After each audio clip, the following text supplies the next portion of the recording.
Hi everyone, Ryer here. Today, I want to take the opportunity to talk about a game that blew me away recently, and how it also reminded me of what I love most about the fighting game genre. Before we get started, as a heads up, some of the footage and clips that I'm using in this video may be spoilers for the game, so if you want to try it yourself, be aware of that. I won't directly talk about many spoilers in this video, but if you don't want to see some of the boss's moves or see some of the footage, consider either watching this in the background or maybe watching at a later date. So, a couple weeks ago, I tried Lies of P. If you're not familiar with it, Lies of P is a Souls-like game based on the Pinocchio story. Yes, that Pinocchio, the puppet. And yes, that is the exact reason why I played this game. It's got everything. There's Geppetto, the Blue Fairy, Jiminy Cricket, and of course, our main character, Geppetto's puppet. Isn't he cute? Seems Pinocchio is the latest participant in the grimdark Our Childhood Stories fad, and quite honestly, I'm here for it.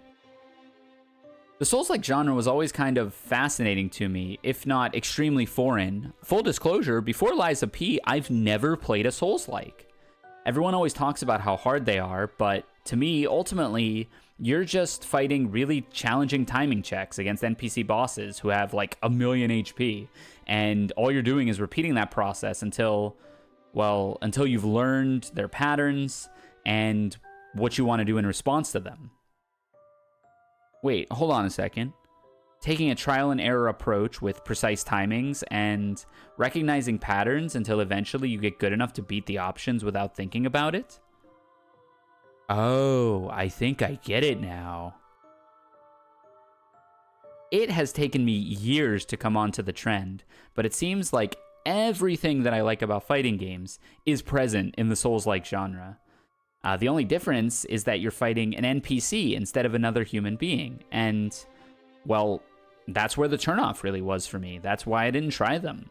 I didn't care to beat up bots and assumed victory would just ring hollow, if not outright boring once I got the hang of it. As I played the game though, I also realized how truly challenging these NPCs actually can be. There are few things more satisfying than finally clearing a boss fight you've been working on for hours in this game. And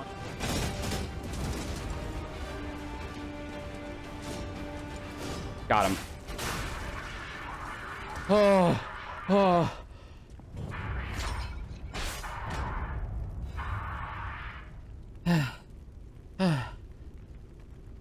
Incredible! You defeated the king! Oh my god, my heart is pounding. Too, right? I'm freaking nasty with it. And I must say, Lies of P was a blast from start to finish, and I'm looking forward to exploring the genre more. I'm thinking next up will be Bloodborne, since it matches the aesthetic and it's received the most direct comparisons besides Sekiro. Let's talk about what I really liked about this game first, and that's the reward that this game gives you for learning and improving on its combat system. The game encourages you to take an active defense. It makes rolling and dodging a lot less effective than blocking and parrying, but it also sets up moves whose best response is any of these above options. Dodge is completely invulnerable, but only for a short amount of time, and it costs a lot of stamina.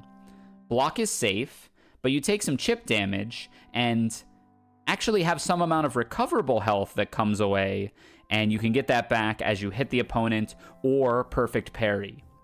Perfect parry is the most challenging of these options, but it's also the most rewarding. You take 0 damage, you recover some recoverable health, and it'll actually stagger the opponent and help your offense if you do it successfully enough times. Heck, you could even break your opponent's weapon by perfect parrying enough. Every new move that a boss could throw at me had me feeling completely helpless until I tried all of these options against it and learned which one was best. Then, once I'd conquered that move, there was another move, and another move, and another move. Eventually, I had the whole boss's catalog down to a science, and the fight became a dance that I could simply react to and dominate their health bar and... Oh my god, this one has a second phase? Are you kidding me? And then I start the whole process over again. At first, that whole idea frustrated me. I'm good at video games, I would tell myself. Why can't I just clear this? Why do I have to study and learn just as a barrier of entry to even play? And then once I have that barrier of entry, I just play Simon Says with the boss. And if I mess that up one too many times or decide to get a little too greedy, I'm cooked. However, by the end of most boss fights that I was comfortable with, I was up in their face. I was parrying everything that they threw at me, rolling and punishing and speeding through their health bars. Seriously, the dopamine rush I felt beating some of these guys after dying 20, 30, no lie, 50 times to some of them was the same exact one I've received after overcoming a strong opponent in a fighting game. I cannot express how much my mind was blown when, say, I figured out that the crazy fast boss who throws projectiles that I had been struggling with can actually have those projectiles parried back at her. And not only that, that was meant to be the primary way you beat her. Besides the combat, the other aspects of the game are stellar as well. I don't want to undersell those. I was totally immersed in the world of Krat, and every time I had to stop playing, I was itching to get back in there and continue the story. The music, the aesthetic, the story, the pacing, all of the unique features that it brings, like weapon crafting and secret hunting, make this game a must-play from me. In fact, I'd probably call this my game of the year. Thank you, Liza P. Thank you so much. I'm looking forward to more of what this studio can do, and I'm so glad I went out on a limb and tried this game. But we're not done there. So now, here's what I really want to talk about in this video. And it's what Liza P had me thinking about after I played it. This whole process of playing this game got me thinking, as most things do, about how I've been approaching fighting games. At this point in my life, I've been playing fighting games for 20 plus years. I'm undoubtedly very good at them. I would even say I'm naturally good at fighting games at this point. As such, anytime I approach a new game and new characters, I just went with a go with the flow attitude. Yeah, I'll just play around with them a little bit, try to figure it out. I'll react when stuff comes up. I don't need to make a specific game plan or tactic for specific situations. I'll just vibe and react. Well, if this approach sounds familiar, that's the exact same way that I approach Liza P, and we can see where that got me. I died.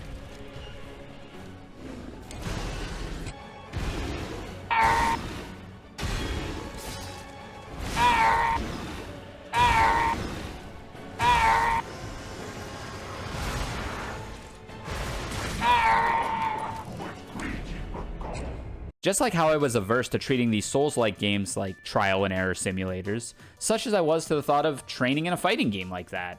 I'd find myself losing to the same things over and over again, and instead of saying, this is what's happening to me, and this is what I want to do in this situation, I would just get into those situations more and crumble more and more every time as I failed to find a solution. Instead of treating that situation like a boss's pattern that I had to beat, I would just brush it off, and I sometimes even just forget what had happened until I found myself facing down the same exact move again. I would also tell myself that my opponent is a human. They're thinking about the situation, so they won't fall into such exploitable patterns, so why even develop counterplay?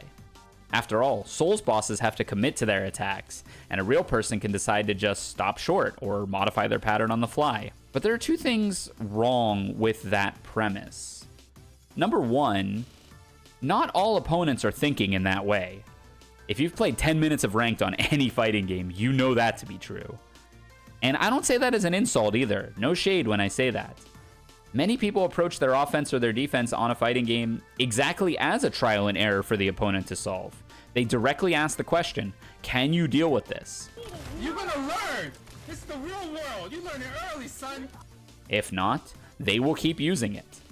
I would often try to raw react my way through a very prescribed layer 1 and end up not really getting to play my opponent. And it was kind of sad. I would get frustrated with that. I would just get rolled by a flowchart for the first few games. It's the same thing with chess openings if you think about it.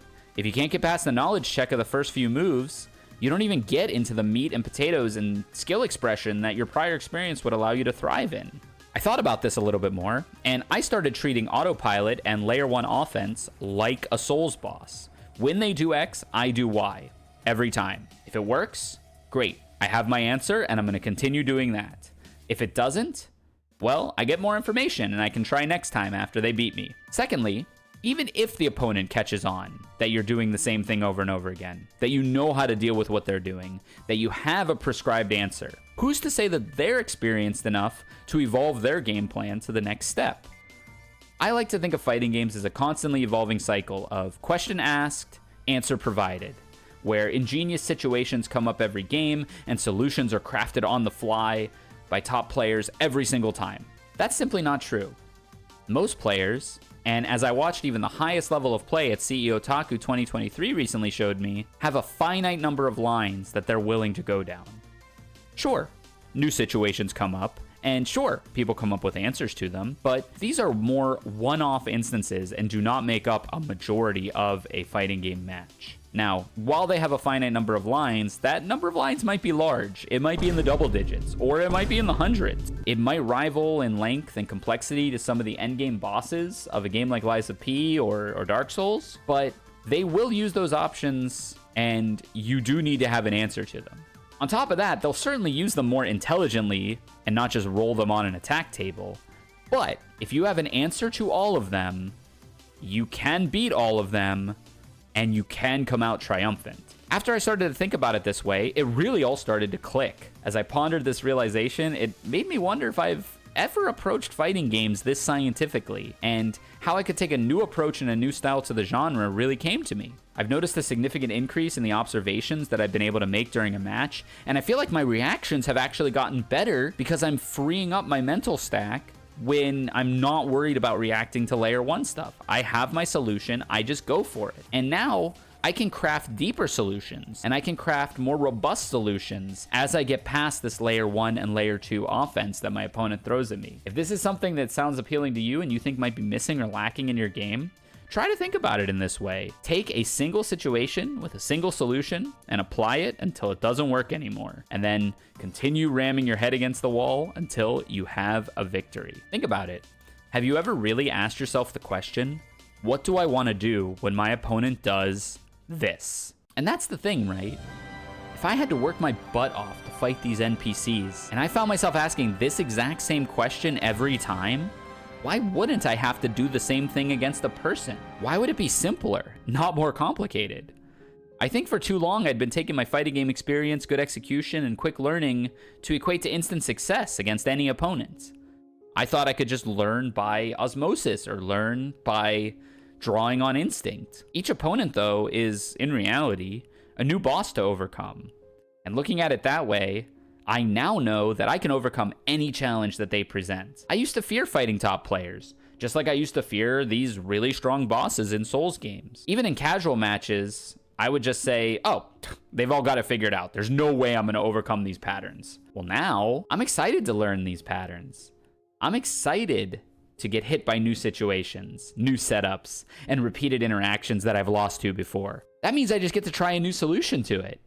I'm excited to challenge top players just to see what I can learn from them. Even if they completely blow me out for, hell, 5, 10, 50 games. I'll do it. I'll play through it now because I realize that I'm just going down a list of solutions, and eventually when one clicks, it's the best feeling in the world. So thank you again, Lies of P, for being such a weird and wacky premise, for leading me on this journey of rediscovery to why I love fighting games. And just for being awesome. I'm super excited that I got to experience it. I also want to say thanks to you for listening to my little chat. I hope you enjoyed it as much as I enjoyed making it. Let me know how you approach new situations in fighting games. And let me know if you learned something or got a new perspective from this video. If you ever want to hang out, I stream live on twitch.tv/RyerVT. You can catch me playing both fighting games and variety as it comes along. You can also consider dropping a follow here on YouTube if you want to see more videos like this. And consider sharing this video with other fighting game nerds who just love the learning process. I've been Ryer. Thanks for listening. Love y'all. Be good to one another, and I'll see you next time. Bye-bye.